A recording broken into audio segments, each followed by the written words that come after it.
Teman-teman, tema kita yang diangkat oleh RK adalah tentang penyalipan itu karya siapa, betul nggak RK? Sama-sama kita mau itu.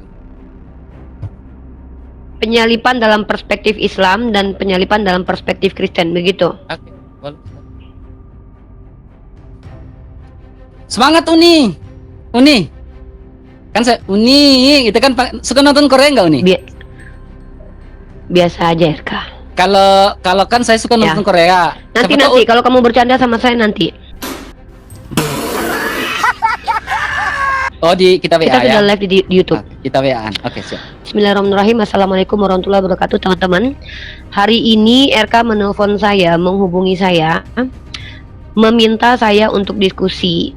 Saya tidak sedia dengan masuk ke Komal RK karena beberapa kali diskusi RK menurut saya tidak amanah, ya. Bahkan Cebi tadi menggunakan kata zolim, ya. Terlalu indah sebenarnya kata zolim ini, ya. Artinya RK tidak memposisikan diri sebagai seharusnya. Dalam pandangan Islam, kita tidak boleh zolim. Orang yang belajar harus kita edukasi. Orang yang mendebat kita haruslah orang yang punya kredibilitas. Nah, kali ini saya mengiyakan karena pantang bagi kita umat Islam. Ketika kita ditantang, maka kita mundur, sama saja kita lari dari medan perang. Dan kewajiban kita adalah menyanggupi selagi kita bisa membackup diri kita. Maksudnya, saya tidak akan izinkan lisan Kristen manapun untuk merendahkan saudari saya dan diri saya sendiri, karena di Islam itu perempuan dimuliakan. Kenapa? Bahkan Rasulullah mengajarkan hargai siapa lebih dulu? Ibumu, ibumu, dan ibumu. Nah, ini poin saya untuk umat Islam. Kalian umat Islam, jangan tersakiti ketika kawan-kawan kita Kristen yang mengaku anak Tuhan menghujat saya secara pribadi di bawah. Tidak perlu kalian tersakiti, karena penghujatan terhadap saya tidak ada implikasi baik dan buruk buat agama dan peradaban. Tapi kalian boleh typing di bawah, la haula wala quwwata illa billahil azim.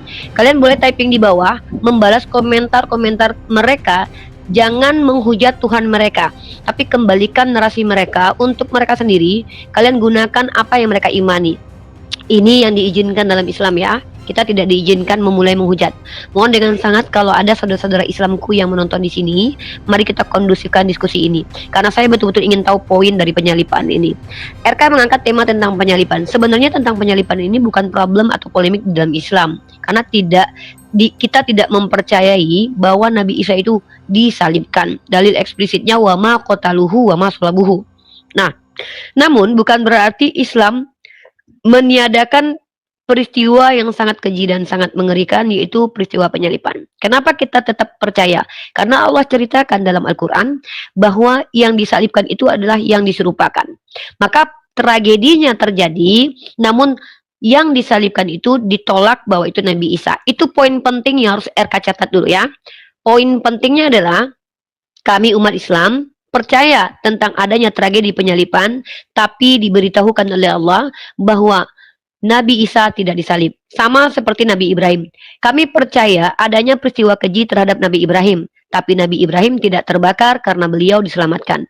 Sama seperti Nabi Yunus alaihissalam. Ya, saya tidak mau masuk dulu ke agama RK. Itu nanti bagian pertanyaan saja. Saya membatasi diri saya untuk merepresentasikan agama RK kecuali nanti diizinkan. Nah, di dalam Islam sama seperti Nabi Nuh alaihissalam, beliau masuk ke dalam perut ikan. Artinya kita tidak meniadakan peristiwa masuknya Nabi Nuh ke dalam perut ikan. Tapi kita diberitahukan bahwa Nabi Nuh itu diselamatkan.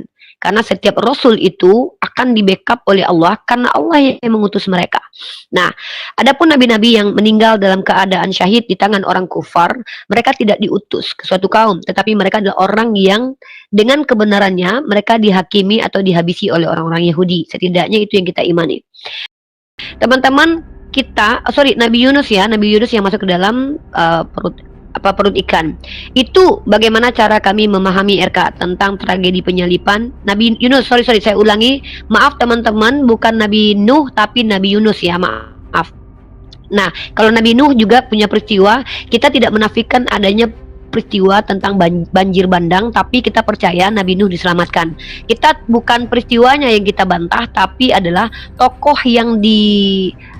yang diceritakan itu yang kita tidak percaya ditenggelamkan, dibun-bun atau dinistakan oleh Allah. Karena Allah bukan Tuhan yang keji, tapi dan Allah bukan Tuhan yang zalim, tapi Allah Tuhan yang menyelamatkan hamba-hambanya. Apalagi Nabi Nuh yang selamat pada banjir bandang, Nabi Ibrahim diselamatkan dari pembakaran Raja Namrud, Nabi Yunus diselamatkan dalam perut ikan, dan Nabi Muhammad diselamatkan dalam peperangan yang sering beliau hadapi. Tema kita kali ini fokus kepada penyalipan, ya, penyalipan. Penyalipan ini menjadi viral akhir ini. Pertama, materi ini diangkat oleh Bang Zuma. Bang Zuma mengangkat bahwa penyalipan itu karya iblis. Ternyata divalidasi oleh Edi Sidabutar dan kawan-kawannya seperti Kiamat dan Sofiatul. Memang secara video saya punya jawaban mereka bahwa betul ternyata penyalipan itu adalah rencana iblis. Nah, saya belum menemukan bagaimana RK menjelaskan tentang hal ini, cuman saya dapat video Pak Bom Bom membuat tema RK featuring Pak Bom Bom versus Edis. Dari video tersebut di YouTube-nya Pak Bom Bom, saya menangkap bahwa RK sejalan konsepnya dengan Pak Bom Bom, bahwa penyalipan karya Allah bukan karya iblis.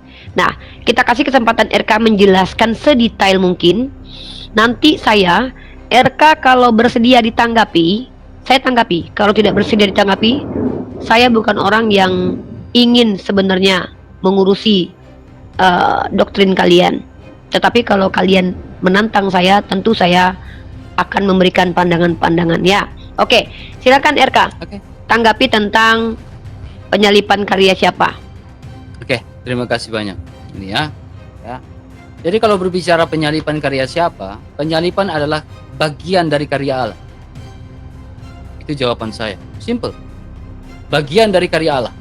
Jadi ketika saya mengatakan pernyataan demikian, maka munculnya sebuah pertanyaan dan sebuah gagasan pokok. Ya, gagasan pokoknya gini, ya, apakah penderitaan dan kejahatan masuk dalam rencana Allah? Ya, saya ulangi lagi, ya, Uniriva bisa menjawab itu, ya, karena saat ini saya hanya membutuhkan jawaban dari Uniriva. Ya, saya pun akan menjawab, tapi saya juga akan menghargai jawaban Uniriva. Ya, karena ini bola panas nih. Saya menjawab, apakah penyalipan adalah karya Allah? Lebih tepatnya bagian dari karya Allah. Ya, sampai di situ. Ketika pernyataan yang saya buat ini muncul sebuah gagasan pokok. Gagasan pokok yang saya buat adalah apakah penderitaan dan kejahatan ini untuk semua nih. Bukan cuma untuk Uniriva. Untuk semua. Apakah penderitaan dan kejahatan masuk dalam rencana Allah? Tanda kutip garis bawah, dicatat Uniriva. Tanpa menjadikan Allah sebagai penggagas kejahatan utama. Ya. Dalam ya kata-kata saya ya. Saya ulangi lagi. Jawaban RK jelas tuh. Bagian dari rencana Allah. Bagian. Beda saya bilang karya Allah, beda. Bagian dari rencana Allah. Lalu muncul gagasan pokok nih buat Uniriva. Apakah penderitaan dan kejahatan masuk dalam rencana Allah tanpa menjadikan Allah sebagai penggagas kejahatan? Itu pertama, gagasan saya pertama. Kedua, poin kedua adalah saya ingin bertanya kepada Uniriva nih. Apakah Uniriva tidak menginginkan, saya nggak bahas Yesus ya, Isa Al-Masih itu tidak disalib? Itu pertanyaan saya. Apakah Uniriva tidak menginginkan Isa Al-Masih atau Yesus lah sekalian ya, tidak disalib? Ingat pertanyaan saya dalam, simple tapi dalam tuh. Ya. Ketiga Uniriva. Ya, poin ketiga adalah ya, kalau pernyataan, jikalau ada pernyataan dari Uniriva atau pernyataan dari Bang Juma, ya kan ini bilangnya Bang Juma yang duluan kan, mengatakan bahwa penyalipan adalah karya iblis. Ya kan, nggak usah bahas apologet yang lain deh. Ini antara saya dengan Uniriva lah, biar fair kita dua satu-satu gitu. Ya Uniriva ya, saya harap kita fair sama-sama ya. Kita nggak usah bahas yang lain deh. Ya, gini. Apakah pernyataan Uniriva ya percaya bahwa penyaliban Yesus Kristus adalah karya iblis? Apakah Uniriva menggunakan sebuah dalil dan data bahwa Allah itu mengkehendaki yang namanya damai sejahtera, tetapi Allah menolak yang namanya sebuah karya kejahatan, yaitu contohnya penyaliban? Apakah penyaliban adalah bagian dari kejahatan dalam pernyataan saya? Silakan Uni, saya nggak panjang kali lebar. Saya kasih waktu yang banyak ke Uni untuk membuat sebuah narasi, karena ada banyak pertanyaan saya tuh. Silakan. Tapi saya mau konfirmasi dulu. Pernyataan dan pertanyaanmu yang kamu tujukan ke saya itu dalam perspektif saya mempelajari Bibelmu atau perspektif Islam? Coba Uni pakai dulu dalam perspektif Islamnya seperti apa. Lalu Uni coba Dalam perspektif ya, Islam. saya bacakan nih. Saya pun fair ya. Saya nggak mau satu arah saja Uni. Saya pun fair. Saya mau dua arah. Silakan Uni mau komparasi, membuat sebuah pertanyaan dengan Bible, ya silakan. Saya akan mengcover itu juga. Tapi silakan. Oke. Saya mulai dari latar belakang. Silakan Uni. Pernyataan kamu adalah, saya ulangi pernyataan kamu. Pernyataan RK teman-teman, penyalipan bagian dari karya Allah. Seperti dugaan saya, RK itu di kubu Pak Bom Bom. Terlepas dari bagaimanapun Edi, Sofiatul, dan Kiamat berbeda ya. Nanti RK kamu konfirmasi. Saya tidak mau dituduh memframing, karena saya mendapat tontonan banyak sekali perbedaan-perbedaan di antara kalian yang tentang penyalipan ini karya siapa. Edis sepakat bahwa itu karyanya. Sorry, saya ulangi pernyataan Edis ya. Kalau kamu mau, butuh saya punya video Edis. Edis menjelaskan begini. Sabar, Penyalipan Uni. itu adalah rencana. Sabar Uni, saya bukan di kubu siapa-siapa, ya Uni. Oke. Saya tetap Kita close. Saya tetap dengan diri saya. Oke. Oke, baik. Silakan. Jadi fokus RK dengan pernyataan yang menjadi saya. ini. Teman-teman perhatikan ya, polemik ini muncul dari statement Bang Zuma, kajian Bang Zuma, bahwa Bang Zuma membuktikan dengan banyak data dan konsekuensi logik, penyalipan ini adalah karya Sibilis ya. Lalu divalidasi oleh beberapa apologet Kristen. Secara terang-terangan Edis mengatakan bahwa penyalipan itu karya Sibilis. Bahkan Edis menyatakan bahwa yang percaya penyalipan karya Allah adalah ini, kata Edis, disupport oleh Sofiatul dan juga beberapa apologet lainnya. Walaupun Pak Bom Bom berbeda dengan si Edis. Kita fokus kepada RK. RK mengatakan pernyataan RK itu adalah penyalipan bagian dari karya Allah. Saya pembaca jurnal ilmiah, teman-teman. Maka saya tunjukkan data ilmiah ya. Mereka itu berpendapat is okay, tapi kita pakai data ilmiah ya. Ini ya. Teman-teman dari Proskuneo Journal of Theology, Prodi Teologi STT Transformasi Indonesia Manado, volume 1 nomor 1 edisi September 2024 ya. Ini ditulis oleh beberapa orang, ada Kanaya Fiorencia Christina ini ya. Di sini judul jurnalnya adalah Menggali Makna Anugerah dalam Kematian Yesus Kristus dan Implikasinya bagi Jemaat Masa Kini. Ini karya ilmiah yang saya gunakan untuk menjadikan sumber saya anggap valid ya, karena kalau pandangan pribadi RK dan Edis itu kembali ke mereka. Ternyata karya ini adalah karya Allah, teman-teman. Penyalipan itu adalah karya penyelamatan Allah ya. Ini adalah karya penyelamatan Allah. Edis berkata bahwa penyalipan rencana Sibilis. RK berkata penyalipan bagian dari karya atau rencana Allah. Ya, karya dengan rencana itu beda, teman-teman ya. Karya itu adalah hasil dari karya, upaya membuat, menjadikan, menghasilkan sesuatu. Sementara rencana adalah apa yang akan kau lakukan. Ya, itu beda, teman-teman ya. Karya itu adalah hasilnya, rencana itu sebelum ada karya itu. Bedakan, teman-teman. Nah, jadi kalau dikatakan rencana itu ada ketergantungan dengan karya. Karena diawali dengan rencana, maka timbullah karya. Secara umum itu adalah rencana, secara khusus adalah karya. Pahami ini teman-teman ya. Nah, lanjut. Saya tadi kutip perkataan RK, karena saya catat, saya ulangi. Penyalipan bagian dari karya Allah. Maka ini pasti rencana Allah. Karena yang punya karya adalah Allah, tentu rencananya rencana Allah. Karena khususnya adalah karya, umumnya adalah rencana. Bagaimana mungkin karya saya bukan rencana saya? Kalau rencana saya bisa jadi karyanya bukan punya saya, karena rencana dari saya bisa jadi orang yang eksekusi. Tolong bedakan teman-teman. Ini landasan teori. Nah, lanjut. Kemudian RK bertanya kepada saya, apakah Unirifa tidak menginginkan Nabi Isa disalib? Yang kedua, apakah ada dalil bagian dari kejahatan itu adalah bagian dari rencana Allah?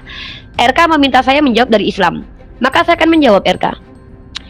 Tentang keinginan RK, saya menggunakan rasio. Kami diizinkan pakai dalil akli ya. Dalam dalil akli saya bukan menginginkan atau tidak menginginkan, karena saya tidak punya hak veto atas apa yang terjadi di dunia ini. Tapi mungkin lebih tepatnya saya ganti begini. Menurut pribadi saya, orang yang punya rasio, Tuhan ketika mengutus hambanya untuk memberitakan kebenaran, dia tidak akan menzolimi hambanya. Catat ini baik-baik RK. Saya gunakan dalil ya RK. Ya, saya gunakan dalil ya. Saya gunakan dalil, ini dia. Al-Baqarah ayat 185. Oke, bukan itu dulu, kita kesini dulu ya. Saya kasih data dulu. Statement saya diperkuat dengan Al-Quran saya. Ya, ingat RK, statement saya adalah bahwa Allah ketika mengutus hambanya tidak akan pernah menzolimi. Surah Al-Kahfi ayat 49. Saya bukakan ayatnya. RK silakan di cross check ayatnya. Surah Al-Kahfi ayat 89. Silakan kamu catat ayat ini. Oh sorry bukan ini. Bentar. Karena RK bertanya dua perkara, saya harus menjawab dua perkara ini. RK Al-Kahfi ayat 49 ya. Saya bacakan ayatnya ya. Bismillahirrahmanirrahim, teman-teman. Saya bacakan terjemahannya RK. Dan kitab-kitab amal juga tetap akan dibentangkan, maka engkau akan melihat orang-orang yang berdosa itu merasa takut akan apa yang tersurat di dalamnya, dan mereka akan berkata, Al-Kahfi 49 kan? Maaf ya Uni ya, maaf saya potong. Ini Al-Kahfi 49 ya, Al-Kahfi kan? 49 ya. Ya, ini dia bilang bukan yang diletakkan kitab-kitab ya, bukan yang amal, bukan. Beda nih. Bukan. Bentar. Ini versi terjemahan Melayu. Saya bacakan bahasa Arabnya aja, biar saya coba translate satu bentar. Coba biar saya dan juga bisa lihat kitab-kitab gitu. amal ini penegasan dari terjemahan Melayu nih. Kan saya pakai terjemahan Melayu ya, dan ini tanda kurung di dalamnya ya. Kamu menggunakan, nah nih. Ya, dan kitab-kitab amal ini merujuk kepada apa? Nih. Wawudi al-kitab. Ya. Kitab yang dimaksud di sini adalah kitab amal. Oke, bukan Al-Qur'an gitu ya. Ini harus kamu pahami. Maka ini menggunakan tanda kurung, bukan mengganti tapi penegasan. Makanya ada tanda kutip di sini. Ya. Ya, begitu ya, kamu pahami ya. Nah, di sini wawudi'al kitabu fataral mujrimina mushfiqina mimma fihi wa yaquluna ya wailatana ma li hadzal kitabi la yughadiru saghiratan wala kabiratan illa ahsaha wa wajadu ma amilu hadira. Ini poin saya. Allah tetapkan dirinya bahwa wala yazlimu rabbuka ahadan. Ini yang poin yang kamu harus pahami. Ya, saya tidak bicara tentang konteks ayat ini karena tidak ada kaitannya, tapi ini sifat Allah yang Allah sampaikan tentang dirinya, bahwa Allah memiliki sifat tidak akan pernah zalim. Nah, jadi perkataan saya sesuai dengan dalil Al-Qur'an bahwa Tuhan kami memiliki sifat apa? Tidak pernah zalim kepada hambanya, apalagi kepada Rasulnya yang adalah hamba-hamba pilihannya. Maka pertanyaan kamu, apakah Nabi Isa, kamu Unirifa ingin Nabi Isa disalib? Saya justru ingin membuktikan bahwa Allah sesuai tidak dengan firman-Nya. Kalau kata Allah, saya tidak akan zolim, lalu Allah kemudian zolim, menghukum orang yang benar, menyelamatkan orang berdosa, lalu menjadikan orang benar sebagai tumbalnya, ini zolim RK. Karena Allah membalas sesuai dengan perbuatannya. Ya, itu zolim artinya tidak meletakkan sesuatu pada tempatnya. Contoh, ya, kamu tidak pernah berdosa, tapi kamu dihukum, itu zolim. Itu zalim namanya. Dan ini tidak layak sifat ini bagi Tuhan. Saya tidak akan menyembah Tuhan semacam ini. Nah, tapi kamu harus paham, Allah juga punya sifat lain. Kalau Allah memiliki sifat-sifat terhadap dirinya, dia sampaikan kepada kami, yaitu apa? Allah itu berkehendak, RK. Apa kata berkehendak dalam Al-Quran? Catat ini, Quran surah Al-Baqarah ayat ke-184. Kata berkehendak di sini menggunakan kata bahasa Arab yuridullah. Ini kehendak, iradah. Ya, artinya Allah berkehendak apa? Apa kehendak bagi menurut Allah? Apa kehendak Allah kepada kami? Allah menghendaki kemudahan bagimu, bukan kesulitan. Tidak ada Allah menghendaki kesulitan terhadap hambanya. Allah menghendaki kemudahan bagimu dan tidak menghendakinya kesukaran. Artinya Allah tidak mungkin zalim. Dua ayat Allah tidak mungkin zalim.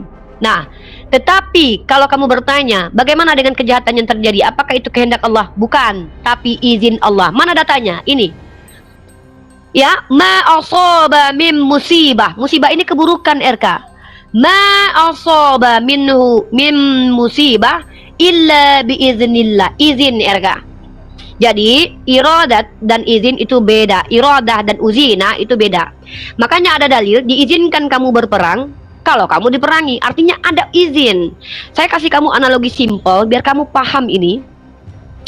Saya menghendaki, keinginan saya anak saya masuk sekolah. Tapi anak saya bilang, "Ibu, hari ini saya sakit gigi." Maka saya izinkan anak saya untuk tidak sekolah. Artinya bukan kehendak saya anak saya itu masuk berhenti libur sekolah, tapi izin saya. Mana datanya? Saya sudah tunjukkan tadi. Izin dengan kehendak beda. Setiap musibah itu izin Allah, tapi kehendak Allah adalah kebaikan kepada hambanya. Pegang dua ini. Nanti kamu boleh pertanyakan kalau ada misalnya, ya. Oke, jadi gini Uni. Sudah?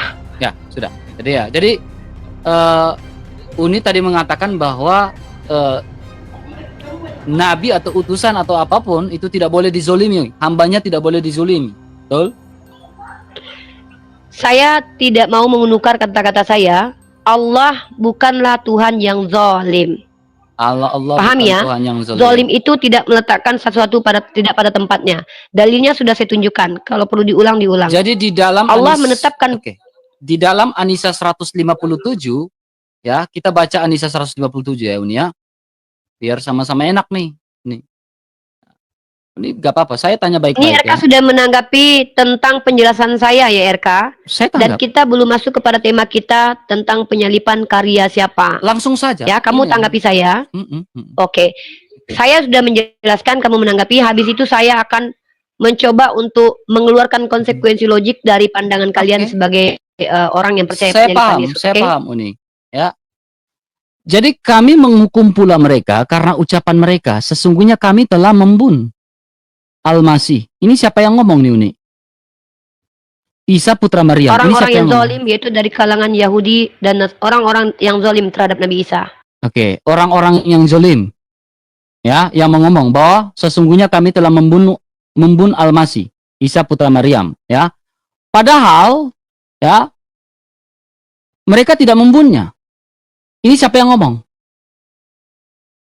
Itu Allah memberitahukan bahwa orang-orang zalim tersebut berprasangka telah membunuh Nabi Isa, padahal tidak, karena Nabi Isa diselamatkan. Nabi Isa diselamatkan. Siapa yang menyampaikan ini? Kepada siapa? Allah menyampaikan kepada siapa? Semua itu adalah kepada kami lah, kepada Nabi Muhammad yang disampaikan kepada kami. Informasi itu kepada umatnya Nabi Muhammad lah, RK. Oke, jadi kita lagi tidak membahas tentang transmisi kitab suci. Kita membahas tentang penyalipan. Saya paham. Itu latar belakang, saya paham. Ya, jadi gini Uni, ya. Jadi penyalipan ini kita langsung poin ya.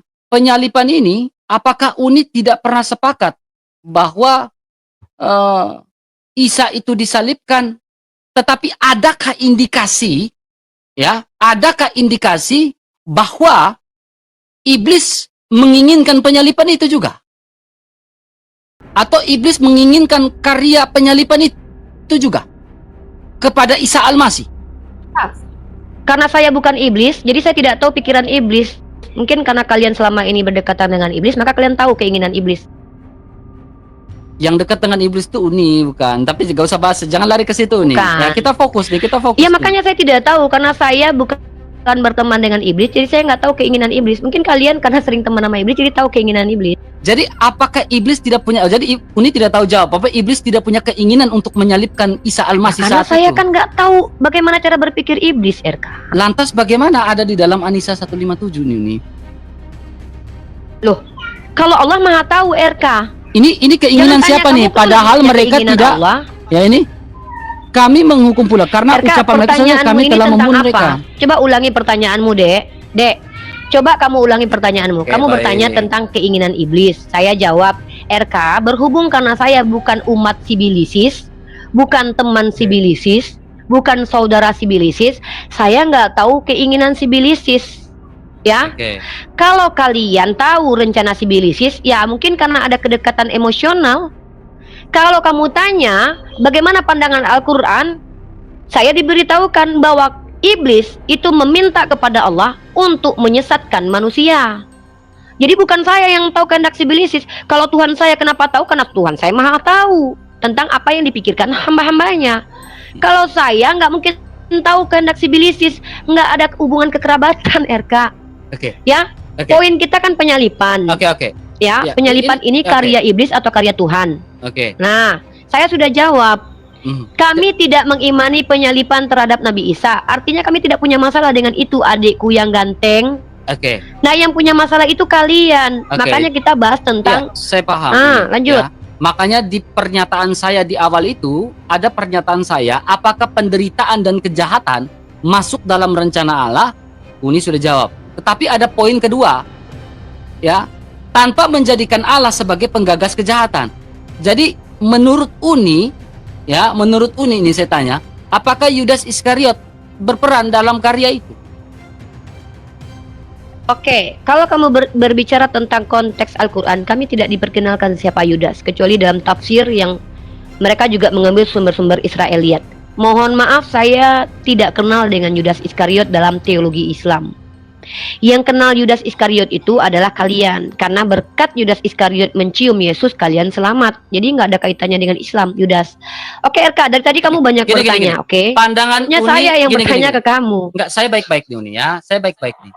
Pandangan Uni ketika mengatakan berkat Yudas Iskariot adanya penyalipan itu dasarnya dari mana? Oke, baik, kita jawab. Baru masuk ke poin kita ya. Pelan-pelan. Teman-teman, saya Pelan-pelan 3 ini. poin ada silogisme ya. Saya buatkan silogismenya. Edis dan kawan-kawan mengatakan bahwa Gak usah bahas telah Edis, merencanakan gak usah bahas penyalipan. Edis, gak usah Oke. bahas Edis. Di sini urusan Oke, saya dengan Uni teman-teman. Rifa. Oke, saya ganti. Beberapa para apologet Kristen yang dipercaya oleh orang Kristen seolah-olah mewakili orang Kristen, walaupun mungkin yang diwakili mungkin tidak semua, itu percaya bahwa rencana penyalipan itu adalah rencana sibilisis. Namun, rencana ini diubah oleh Tuhan menjadi karya keselamatan, teman-teman. Perhatikan baik-baik ya. Ide dan gagasan sibilisis diberkati oleh Tuhan. Kenapa? Karena ide iblis ini menyelamatkan RK dan para pelaku kejahatan lainnya di kalangan Oten. Perhatikan baik-baik ini. Maka, di sini konsekuensi logiknya adalah kejahatan sibilisis itu sebenarnya adalah ketetapan Tuhan yang sudah dinubuatkan dalam perjanjian lama. Jadi, kalau kita lihat, semua rancangan kejahatan sibilisis terhadap Yeshua HaMashiach itu adalah planning, big plan-nya itu dari Allah Bapa. Dalilnya mana? Dalilnya doktrin mereka percaya bahwa ada nubuatan tentang Yesus bahwa dia akan mati. Lukas pasal 24 ayat 46 yang walaupun ayat itu tidak ada ditemukan sama sekali. Persis seperti itu. Ada tertulis demikian. Mesias harus mati dan dibangkitkan di hari ketiga. Ayat itu ada, tapi tidak ditemukan. Mungkin hilang dimakan kambing, kita nggak tahu ya. Namanya juga tekstual, bisa rusak.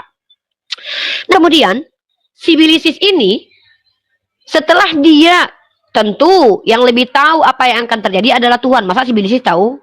Maka sibilisis ini hanya menjalankan ketetapan Tuhan terhadap dirinya. Karena nggak mungkin sibilisis bisa menolak karya keselamatan Tuhan. Nah, lanjut.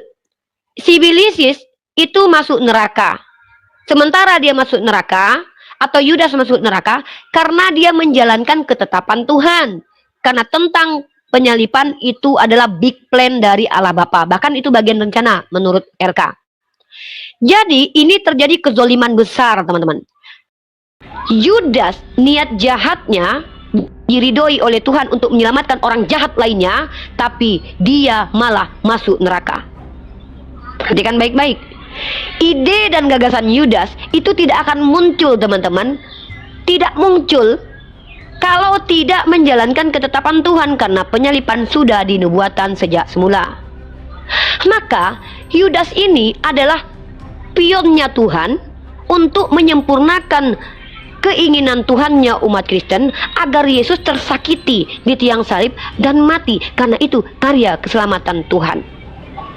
Maka ini sangat zolim, di mana Tuhan menggunakan rencana si Bilisis dan Yudas si orang jahat untuk menyelamatkan orang jahat lainnya, tapi justru memasukkan mereka berdua ke neraka.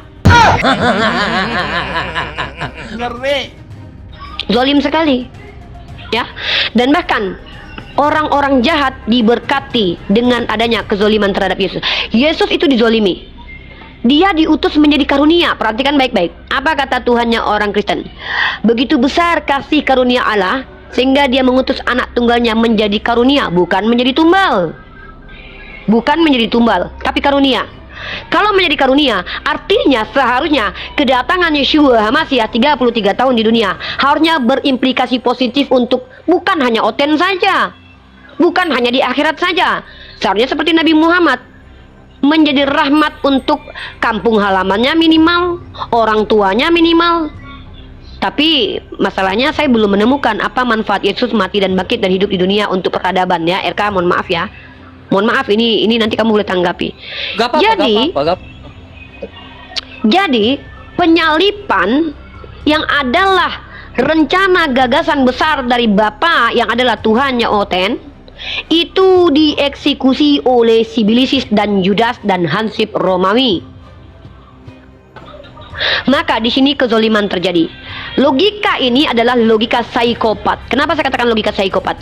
Psikopat punya planning menyakiti orang lain lalu mengatakan kesakitan itu adalah kebaikan. Pertanyaannya gini, Uni, apakah Uni sepakat bahwa dari narasi Uni Rifa bahwa penyalipan adalah karya iblis? Dari narasinya. Oke. Saya sampaikan ini yang lebih tepat. Kalian boleh berujuk kepada saya, dan pandangan saya ini kalian tidak akan bisa bantah. Karya penyalipan, ini pandangan saya nih, menurut apa yang kalian jelaskan. Pandangan saya adalah karya penyalipan adalah karya Tuhannya RK yang disupport oleh iblis. Itu aja. Oh iya dong. Jadi Jadi kalau- yang jahat sebenarnya itu bukan iblis. Iblis itu korban. Karena dia dipakai Tuhan Anda. Yang paling zolim di atas segala-galanya Tuhan Bapa. Udah. Ada pertanyaan? Oke, pertanyaan saya begini. Silakan. Ya, ini pertanyaan karena saya belum bertanya kepada RK.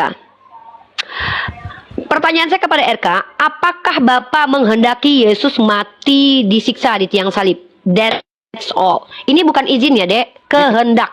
Oke. Terima kasih banyak. Pertanyaannya cukup bagus ya. Ya, luar biasa. Makanya saya memberikan sebuah pernyataan di awal tadi, Uni Rifa. Ya, apakah penderitaan dan kejahatan masuk dalam rencana Allah? Dan tanpa menjadikan Allah sebagai penggagas kejahatan. Ini sebenarnya dalam, tetapi Uni Rifa memberikan sebuah pernyataan bahwa Allah Bapa memakai iblis ya dalam karya penyelamatan. Ya, dalam karya penyalipan. Justru pernyataan Uni Rifa ini bertentangan dengan gagasan saya di awal. Sebenarnya itu bukan pertanyaan, tetapi sebuah pernyataan yang kita semua sudah tahu menjawabnya. Apakah penderitaan dan kejahatan masuk dalam rencana Allah tanpa menjadikan Allah sebagai penggagas utama? Gitu ya. Lalu gini, poin berikutnya. Ya, kita melihat dari sebuah latar belakang nih, Uni Rifa. Ya, teman-teman bisa berpikir juga ya. Kita lihat dari sebuah latar belakang Uni Rifa. Ya, bahwa ya dalam sebuah data ya, bahwa apakah kematian atau penyalipan Yesus Kristus adalah rencana Allah, lebih tepatnya bagian dari rencana Allah. Data yang saya gunakan mana nih? Nih.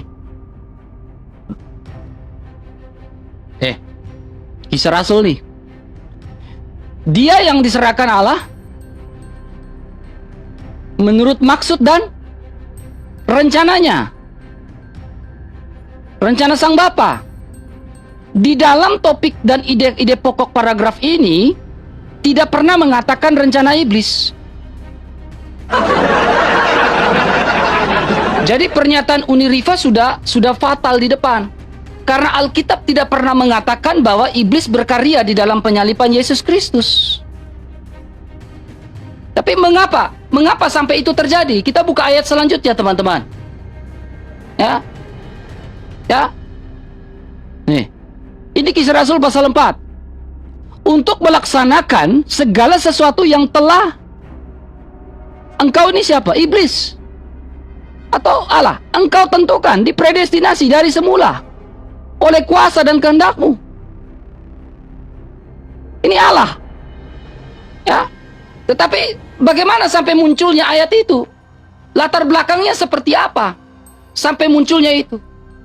Jadi salib adalah rencana keselamatan dari Allah. Bagian rencana keselamatan yang terlaksana melalui niat jahat si iblis. Iblis punya niat jahat, ada. Tetapi penyalipan itu bukan karya iblis. Ingat, penyalipan bukanlah karya iblis. Ada niat jahat si jahat. Tetapi Allah merencanakan keselamatan itu, membalikan keadaan itu, menaklukkan dengan tujuan ilahi. Semua itu nongseng kalau kata orang Belanda, ya nggak? Ya kalau Uni Riva mengatakan karya-karya iblis, datanya di mana? Datanya di mana? Ya, datanya di mana?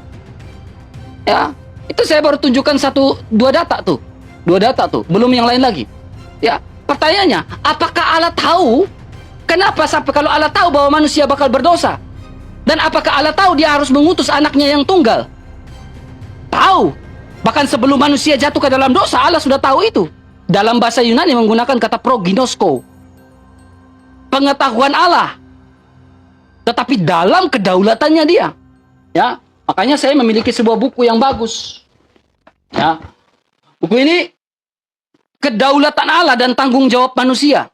Ber-ISBN. Ya. Ya. Jadi kedaulatan Allah. Jadi kenapa sampai dengan ada karya penyalipan itu? Karena Allah konsisten dengan hukumnya sejak semula. Manusia berdosa di dalam Kejadian 2 ayat 17. Manusia berdosa akan mengalami kematian.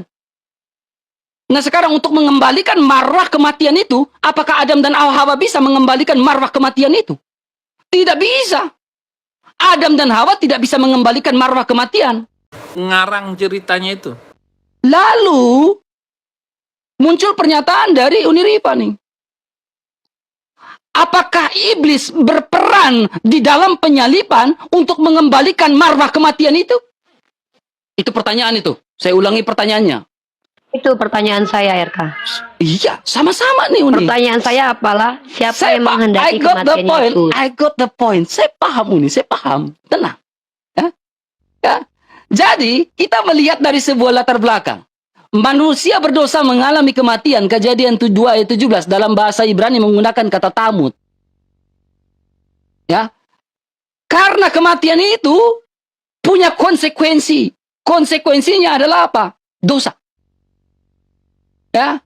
Lalu siapakah yang akan mengembalikan marwah kematian itu? Yang sudah dirusak karena kematian dan dosa itu siapa? Prokosuntur. Lalu muncul pertanyaan, apakah iblis berperan untuk mengembalikan marwah kematian itu? Saya bilang tidak. Iblis tidak berperan untuk mengembalikan marwah kematian itu menjadi sebuah kemuliaan di hadirat Allah. Iblis tidak berperan dalam karya itu, sama sekali tidak berperan. Kalau saya mengatakan iblis berperan untuk mengembalikan marwah kematian itu, ya, maka apa yang terjadi? Saya masuk surga juga karena iblis. Paham ya sampai sini? Saya bisa masuk surga karena iblis. Saya paham. Ya, udah. Saya paham Uni. Lanjut, tenang Uni. Lalu gini Uni. Ya, sampai di sini. Saya ingin memberikan sebuah pertanyaan yang cukup menggelitik kepada Uni. Ya, pertanyaannya menggelitiknya apa? Jikalau iblis berperan untuk mengembalikan marwah kematian itu, pertanyaannya, Yudas Iskariot itu kan dihasut sama iblis. Berarti apakah termasuk peran iblis di situ? Lalu muncul pertanyaan, apakah tanpa Yudas Iskariot Yesus akan tetap tersalibkan? Silakan jawab. Oke. Teman-teman, izin saya tidak merendahkan RK, tapi ini fakta yang saya tangkap barusan. Ada ketidakpahaman RK membedakan antara 3 kata yang penting untuk 3 kata kunci: karya, rencana, dan kehendak. Tadi pertanyaan saya belum jawab RK. Yang menghendaki Yesus mati itu siapa? RK mengatakan bahwa yang jelas penyalipan bukan karya iblis. Ya, itu kata RK. Tapi mohon maaf, saya nggak ngerti kalian itu berpatokan kepada bahasa Indonesia atau bahasa apa, RK? Mari kita buktikan pakai data. Pahami ya, ini buat Bang RK, spesial buat Bang RK. Saya pakai KBBI ya. RK harus pahami apa rencana ini. Rencana ini artinya adalah rancangan ya, atau ancangan, ancang-ancang. Ini rencana, ini besar, rencana ya, rencana. Gagasan ide yang akan dilakukan. RK pahami itu. Yang kedua, karya. Karya ini adalah hasil perbuatan RK. Hasil perbuatan. Dan yang ketiga, kehendak. Kehendak itu keinginan RK. Maka RK bertentangan dengan Yesus. Yesus mengatakan bahwa penyalipan atau pembunbunan terhadap Yesus itu karya atau pekerjaan si Bilisis, yang adalah bapak orang-orang yang mengklaim bahwa mereka adalah bapaknya adalah Allah. Seperti kalian nih. Ini baca nih. Kamu mengerjakan pekerjaan bapamu sendiri. Apa pekerjaan ini? Ingin membunbun Yesus. Maka pekerjaan itu masuk ke mana? Masuk ke rencanakah? Masuk kepada karyakah? Atau masuk ke dalam hendak RK? Saya ulangi ya. Perkataan Yesus adalah Yohanes 8:37-40, kamu mengerjakan pekerjaan bapamu sendiri. Apa pekerjaan ini? Jikalau Allah adalah bapamu, kamu akan mengasihi aku, sebab aku keluar dan datang dari Allah, dan aku datang bukan atas kehendakku, melainkan Dia mengutus aku. Apa sebabnya kamu tidak mengerti bahasaku? Kamu tidak menangkap firmanku. Si Bilisis yang menjadi bapakmu, dan kamu ingin melakukan keinginan bapakmu. Jadi yang berkehendak ini si Bilisis juga, bapak yang adalah si Bilisis, bapaknya. Jadi ada orang yang mengaku, bapak kami menginginkan, berencana, berkehendak Yesus disalibkan. Ternyata itu si Bilisis, kata Yesus. Dan yang mengeksekusinya adalah si Bilisis juga. Kenapa? Yang mengeksekusinya diantaranya adalah si Bilisis berpackaging manusia, Hansip Romawi, orang Parisi, ya. Dan si Bilisis yang berpackaging roh yang membisiki Yudas. Ini komplotan besar ini. Dalam rencana pembunuhan, kamu tahu cerita tentang Sambo? Sambo adalah orang yang berkeinginan dan membuat rancangan terkait pembunuhan terhadap siapa itu, saya lupa namanya. Maka eksekutornya itu adalah orang yang membantu Sambo melakukan pembunuhan. Maka yang paling keji dan paling berat hukumannya adalah Sambo. RK menganggap bahwa pembunuhan terhadap Yesus itu adalah rencangan atau kehendak Bapa. Doktrinnya apa? Doktrin bahwa kematian Yesus sudah dinubuatkan. Jadi si Bilisis dan Yudas ini hanya tumbal Bapa untuk menyelamatkan kalian. Karena Bapa yang punya rencana ini. Jadi nanti kalau yang dimasukkan ke neraka adalah Yudas dan si Bilisis, ya itu bukan kesalahan mereka. Ya ini kesalahan Bapa sendiri. Karena dia yang punya rencana. Rencananya nggak mungkin dibantah. Masa Tuhan punya rencana itu nggak bisa dibantah. Makanya saya tanya tadi, RK adikku yang ganteng, jangan berbelit-belit. Siapakah yang menghendaki Yesus mati? A. Bapak RK atau Tuhannya RK. B. Si Bilisis. C. Hansip Romawi. D. Yahudi. Karena empat-empatnya sama-sama memiliki keinginan yang sama. Namun yang paling keji adalah yang menikmati kematian ini. Itu lebih kejam daripada si Bilisis. Ya, yang menghendaki saja bapaknya si Bilisis, apalagi yang menikmati tiap tahun tepuk tangan atas penderitaan ini.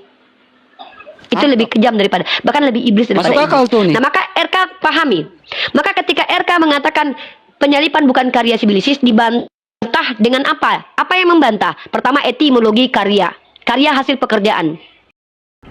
Kecuali bapak yang bisik-bisikin, hei Yudas cium, baru karya bapak itu.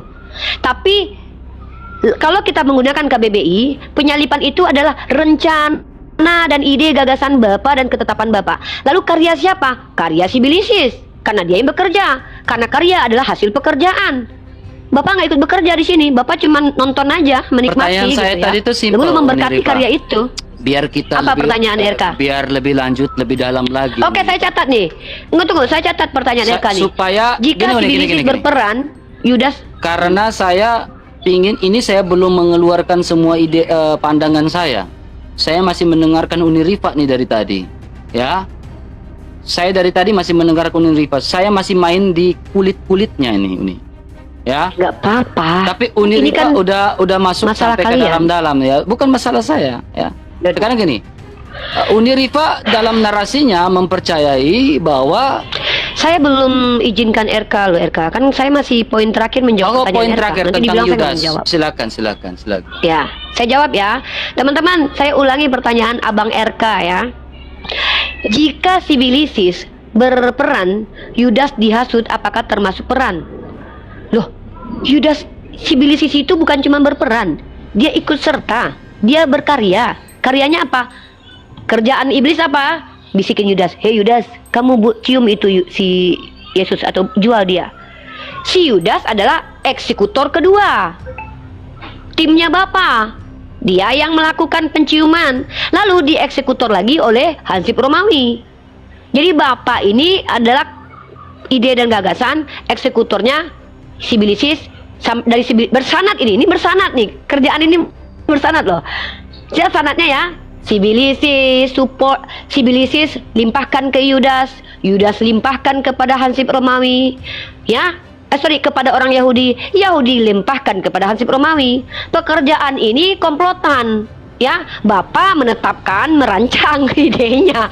Maka dalam Yesus berkata bahwa sebenarnya Bapak ini bukan Tuhan, tapi Sibilisis. Masalahnya menurut RK ini adalah Tuhan. Jadi sebenarnya RK ini jemaat Sibilisis. Astagfirullah, kejam banget kalian ini. mantap nih. Saya suka narasinya. Ya, jadi pandangan Uni ini adalah di mana sang Bapa dengan kalau karya iblis berarti iblis berperan juga di situ ya. Iblis berperan dalam karya itu, iblis berperan gitu. Komplotan Bapak. Komplotan Bapa luar biasa ya. Pertanyaan saya tadi belum tuh nih. Apakah Yudas, tanpa Yudas Yesus tetap akan disalibkan? Tanpa Yudas Yesus akan disalibkan. Kalau yang berkehendak ini adalah Tuhan, ya, kalau esensi Tuhan itu apa yang diinginkan tidak mungkin tidak terlaksana. Ya mau ada Yudas kek, mau nggak ada Yudas kek, tetap Yesus ini diingini oleh Bapa mati. Kecuali Bapaknya tidak mampu memenuhi. Berarti tanpa iblis Nah, pun karena- sabar. Berarti ini udah masuk jebakan saya. Berarti tanpa iblis. Iya, bukan jebakan, saya akui. Ya makanya Tanpa sabar. iblis, tanpa Yudas, karena Bapak Sabar nih. Ya, berarti gini nih. Berarti tanpa iblis ya Bapak tetap akan merancang, tanpa hasutan ya, tanpa Yudas Iskariot, Bapak tetap Betul. akan menjalankan itu. Tetap Berarti karena Bapak yang ingin. Berarti bukan menghendaki. karya iblis. Loh, karya ngerti nggak sih artinya? Ya. Kehendak. Berarti karya bukan rencana beda, iblis. Kehendak Bukan rencana ini. iblis. Loh, kan rencana Bapak. Ya, rencana Karya Bapak. iblis. Makanya saya memberikan sebuah indikasi pertanyaan tuh. Balik KBBI. Gini. kita jangan Indikasi pergi dari KBBI. pertanyaannya gini, Pak Uni Rifa, ya. Tanpa Yudas Iskariot, apakah iblis masih menjalankan karya penyalipan itu? Uni Rifa bilang, ya, bisa. Tuhan ini adalah Tuhan yang mampu Bisa atau tidak? Pertanyaan saya, bisa atau tidak? Ya tergantung Tuhannya dulu. Tuhannya ini Tuhan yang mampu melanjutkan idenya atau tidak. Tuhannya Oke, berkuasa enggak? mantap tuh. Saya pegang tuh idenya. Keren. Idenya. Ini yang saya mau buat Uni Rifa mengerti Dan juga. Nah, Ya, keren tuh. Tapi bentar. Saya mau ingatkan RK aja. RK rencana adalah rancangan. Oke. RK saya ulangi Sabar. ya. Karya adalah Giliran hasil saya nih, pekerjaan. Uni Enggak, Rifa. saya ingatkan kamu bahasa Indonesia. Iya, Kehendak adalah I keinginan. got, saya paham. Saya paham, makanya Ya saya udah. dari tadi saya diam, Saya saya tidak dengar. kejebak. Ya. Kenapa saya kejebak justru? Uni ini udah kejebak kejebakan dengan semua saya ini. nih. Ya. Jadi dengar Uni ya. Apa yang blundernya apa? Oke, Blundernya dengar. mana? Giliran saya nih, Uni. Giliran saya nih, Uni. Ya. Diam, Uni. Ya. Jadi gini, Uni. Jadi Uni harus memahami konsisten dari Allah itu. Allah itu maha kasih, tetapi Allah itu juga adil. Ya kan? Allah itu maha kasih, tetapi Allah itu juga adil. Kita bicara pertama keadilan Allah nih. Dia menciptakan segala sesuatu. Ya kan? Lalu kedua makhluk atau kedua manusia Adam dan Hawa itu ditempatkan di dalam taman itu. Ya. Ditempatkan di taman itu. Ya. Lalu di dalam taman itu Allah memberikan sebuah aturan, sebuah ketentuan, sebuah hukum. Hukumnya apa? Jika kau makan buah itu, kau akan mati. Itu dalam Taurat. Itu hukum. Jadi harus bisa bedakan. Ya, harus bisa bedakan. Makanya saya memberikan sebuah pernyataan. Yesus disalibkan karena kejahatan manusia. Karena hukum itu konsisten. Ya. Jadi gini, Yesus disalibkan, ya, karena kejahatan manusia. Lalu untuk apa Allah menciptakan manusia? Kalau untuk berdosa. Allah menciptakan manusia bukan tujuan untuk berdosa. Ya. Allah menciptakan manusia bukan tujuan untuk berdosa, tetapi di dalam diri manusia ada free will di situ. Ada kemauan, ada kehendak. Dan kehendak itu dipakai. Mau menaati, maka akan diberkati. Tetapi kalau tidak taat, kamu dikatakan terkutuk. Mati. Karena dosa adalah pelanggaran hukum Allah. Dosa adalah pelanggaran hukum Allah. Ya, sekarang makanya muncul pertanyaan saya tadi di awal. Pertanyaan saya gini, siapa yang mengembalikan marwah ketika manusia jatuh ke dalam dosa? Kalau kita lihat juga di tempatnya Uni, di kitabnya Uni, Adam dan Hawa tidak bisa saling tolong-menolong di dalam situ sampai Adam dan Hawa harus diusir dari taman itu. Ya, makanya muncul pertanyaan saya yang cukup menggelitik. Apakah iblis bagian daripada karya penyalipan untuk mengembalikan marwah itu? Udi bilang iya. Ya kan?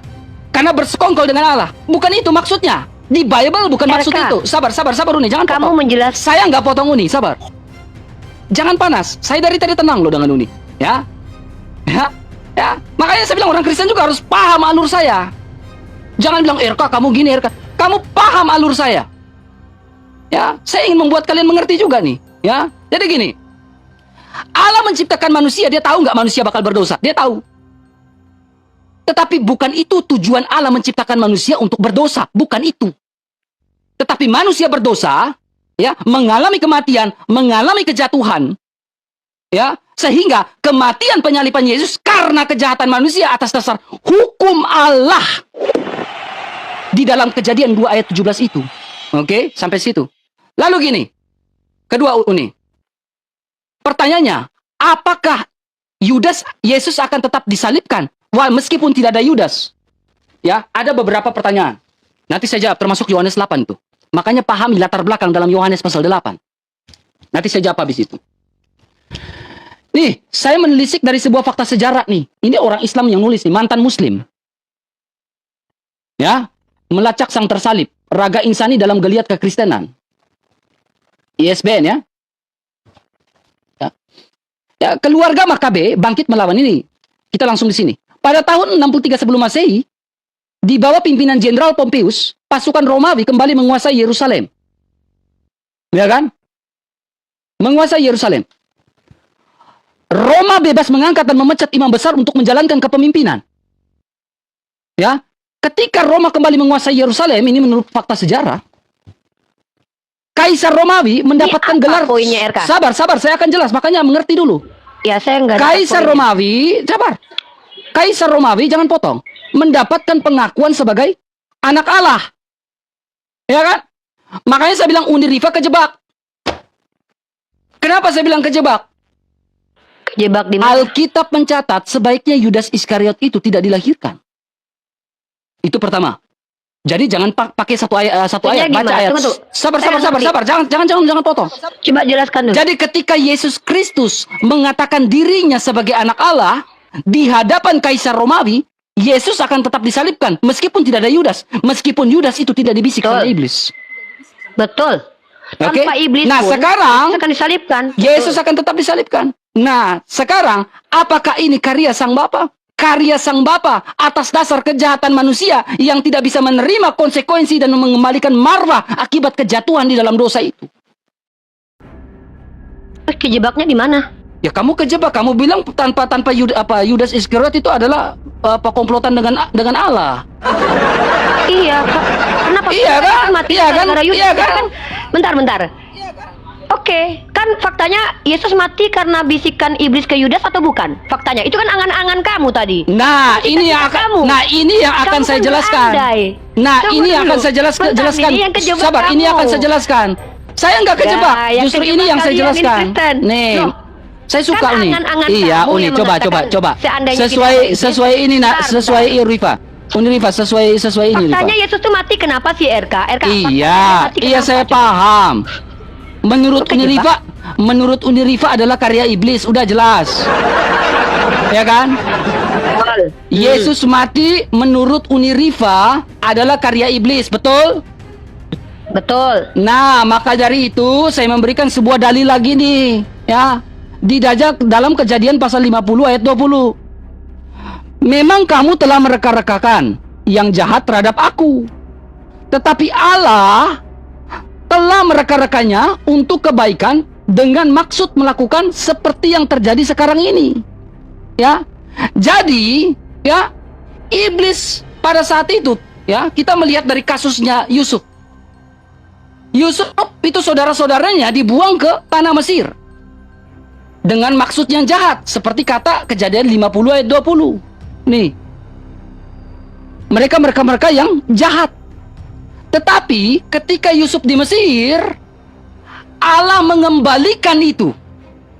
Ya, seperti yang saya bilang di awal tadi, ya. Saya bilang di awal tadi, di mana ya, salib adalah rencana keselamatan Allah yang terlaksana, ya, melalui niat jahat iblis, mereka-reka kejahatan iblis itu. Iblis ingin membuat kejahatan, tetapi Allah membalikan keadaan itu.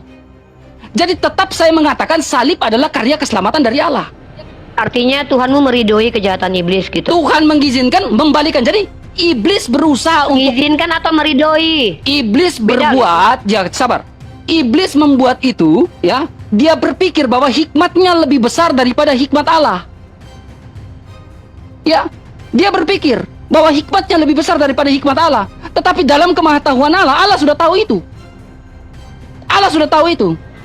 Jadi tema yang akan kita bahas ini, ya, ini sudah menjawab dari tema. Temanya apa? Karya siapa? Unirifa bilang karya iblis kan? Saya bilang karya Allah. Rencana keselamatan Allah. Ya. Ya, melalui Kerjaan niat Allah. Ya.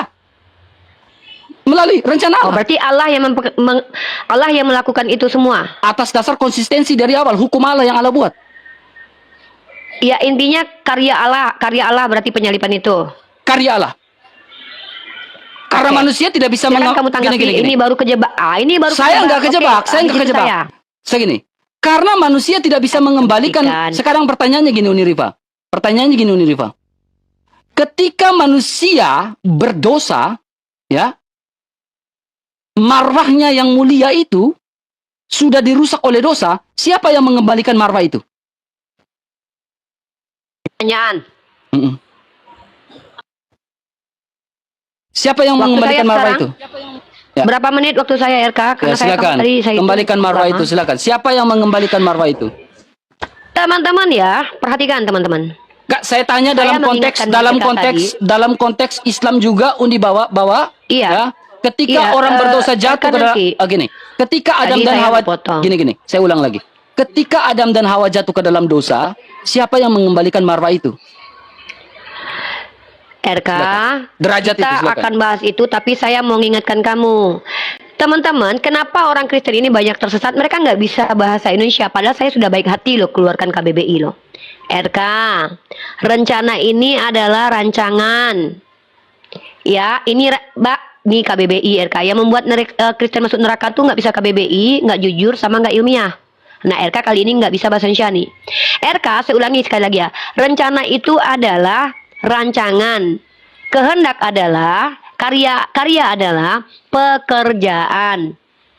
Pekerjaan. Kehendak adalah maksud dan keinginan. Ya, kemauan, keinginan, harapan yang keras itu kehendak. Makanya tadi pertanyaan saya yang tidak lagi-lagi dijawab RK, siapakah yang berkehendak Yesus mati? Nggak dijawab sama Bang RK.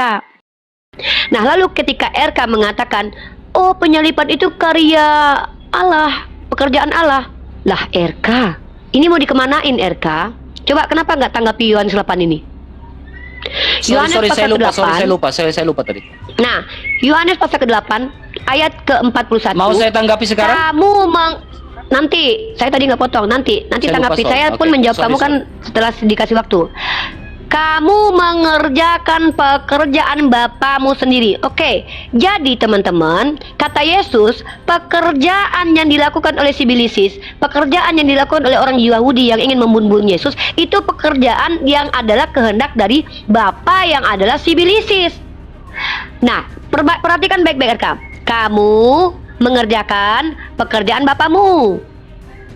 Ya, siapa Bapak ini? Ini bukan Tuhan RK. Tapi siapa ini? Si Bilisis lah yang menjadi bapamu. Kenapa? Si Bilisis yang menjadi bapamu dan kamu ingin melakukan keinginan bapamu. Selain ternyata menyalibkan Yesus ini adalah kehendak si Bilisis, ternyata juga karya si Bilisis. Pekerjaan-pekerjaan si Bilisis, keinginan-keinginan si Bilisis yang diklaim sebagai keinginan bapaknya RK atau Tuhannya RK. Mungkin RK nggak bisa bedakan mana Tuhan mana si Bilisis. Ini menurut Yohanes 8. Tolong dibaca dan kita pakai bahasa Indonesia. Karya apa artinya? Karya adalah pekerjaan, hasil pekerjaan. Nih, tuh, pekerjaan. Ya. Kecuali mau bilang ini terjemahannya salah Mbak Unirifa. Di sini apa dikatakan Yesus? Pekerjaan RK. Mengerjakan ini berarti melakukan pekerjaan. Maka kalau kita merujuk kepada Yohanes pasal 8 nomor 37 sampai 41 sampai ke 45. Oke, aku dibatasi ya. Aku turun dulu. Aku Ya. dibatasi bentar. Oke. Aku naik. Dibatas turun dulu ya. Aduh, saya kena pelanggaran ini. Kenapa saya itu? Saya sengaja. Saya sengaja itu. Silakan, mana menerima? Silakan naik. Sorry ya dibatasi ya. Mantap penjelasan Unirifa. Lanjut, silakan. Oke. Saya kembali. Bentar ya. Saya sengaja. Sorry, Silakan, Eka ya. Lanjut ini. Lanjut. Lanjut. Bentar. Aduh. Bentar. HP saya lagi nge-lag. Bentar. Oke, saya ulangi ya. Lanjut ya, ulangi. Oke, saya ulangi ya.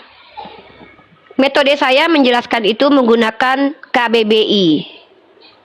Menggunakan ayat tekstual kontekstual. Tekstualnya tertulis di Yohanes pasal ke-8, number 37 sampai 40 sekian, dan perikopnya adalah keturunan Abraham yang tidak berasal dari Allah. Secara kontekstual sesuai bahwa Yesus bicara kepada orang-orang yang menginginkan kematiannya sendiri. Dan ternyata kata Yesus, kamu mengerjakan pekerjaan Bapamu Kena sendiri. pelanggaran lagi, Uni. Aduh. Coba ini biar enak nih Uni. Ayo, santai dulu ya. Oke, silakan. Oke. Silakan. Udah oke? Ya. Jadilah licik seperti ular, tulus seperti merpati. Silakan ya? lanjutkan. Baik. Yohanes 8:41. Nah, Tahu gini Uni. Aduh. Mereka tidak bisa membedakan rencana, kehendak, dan juga karya. Ya, karya itu hasil pekerjaan, rencana itu keinginan, kehendak adalah keinginan, rencana adalah rancangan, sistem dari apa ide yang akan dilakukan. Nah, kalau kita lihat Yohanes pasal 8 ini 37 sampai 47, justru penyalipan itu adalah kehendak, rancangan, dan karya iblis. Itu ini Yohanes 8. Yohanes 8 itu mengatakan bahwa kehendak, rancangan, dan karya adalah karya rancangan kehendak iblis, kata Yesus, bukan kata saya. Tuh loh.